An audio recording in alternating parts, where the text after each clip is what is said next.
Angel Di Maria and Marquinhos, the two players at PSG who, sad to say, were robbed, and certainly the family of Angel Di Maria robbed, I think, with the perpetrators in the house at the time, brandishing weapons. And Di Maria was substituted by Pochettino in PSG's game after Leonardo, the chief executive at the club, got a call that there was an intrusion at Di Maria's house. It was a dreadful incident. And now we hear, Simon, what do you know? What do you know? PSG are providing security guards for all of their players. Now, earlier on the week, you were saying to me, it's got to be the responsibility of these highly paid players. Fairly and squarely, it's their responsibility. What do you think now that we do hear the club has taken the responsibility into its own hands and says, look, leave this to us. We will look after this now. Up to the club, isn't it? What do you want someone to say to that? Do I think it's the responsibility of the players to look after their own safety? Of course it is. If PSG want to do that, that's their gift. But to make it an assumption, if that's where you're steering this, that clubs should pay... Don't sound so suspicious. If that's where clubs should pay for their employees to be protected, it's laughable.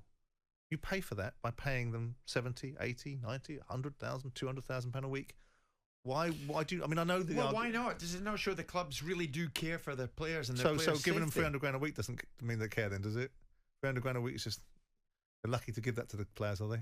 Well, they're protecting their assets. I find, yeah, of course they're protecting their assets, but by the same token, they're protecting their assets by putting them on a contract. How you protect your asset is put him on a contract, pay him, and hopefully he'll be worth the money that he's paid. So I can't find it anywhere within my gift of understanding to suggest that there should be a parallel universe where these highly paid, overpaid, underworked, often underperforming players are given another handout. They don't pay their agents. They don't pay for anything.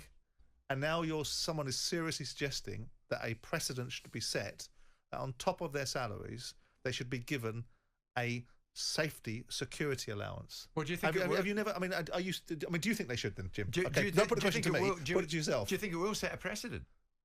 I wouldn't be surprised if it did, because football lives in la-la land. You know, we've allowed agents to get to the point where, I'll tell you what we do in football. The money gets bigger. Let's deregulate the agents and make it easier for them to do precisely what they want. So why wouldn't we be surprised that football does? Why we give a player a huge salary, then we give him a sign-on bonus for turning up, then we give him appearance money for doing something he should be doing in the first place, then we give him a goal bonus, then we give him a loyalty payment for staying for a year inside a 4-year contract. So why shouldn't we pay for their security?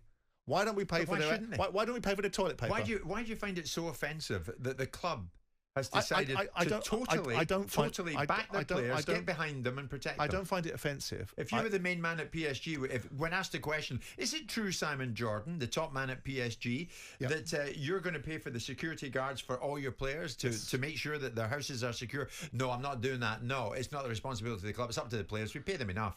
Would that be your answer? Yes, I do think that ultimately grown men that are paid inordinate amounts of money should take responsibility for the priorities in their life. Okay, I don't think players I don't think players are driving safe enough cars. Buy them all a car then.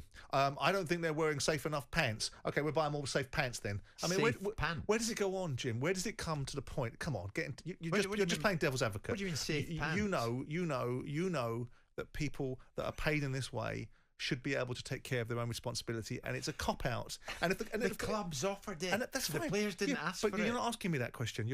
I'm not suggesting that PSG can't do what they want. You're suggesting that should it be a precedent, as if it should. And I'm saying, how can it be? Not should, but could. Yeah, but I'm saying, why should it be? Or do you want me to cut the conversation short and say, yeah, you're right, Jim, it should? For an hour and there you go. That's good. You come round to our thinking. Crew Alexander, you must pay for the security alarm at your player's house because he's a star. Where does it end, Jim? Get Simon Jordan another pair of safe pants. Fleetwood have got to pay for their players' security. And get them now. It's Jim White and safe pants wearing Simon Jordan, and we're live on talkSPORT.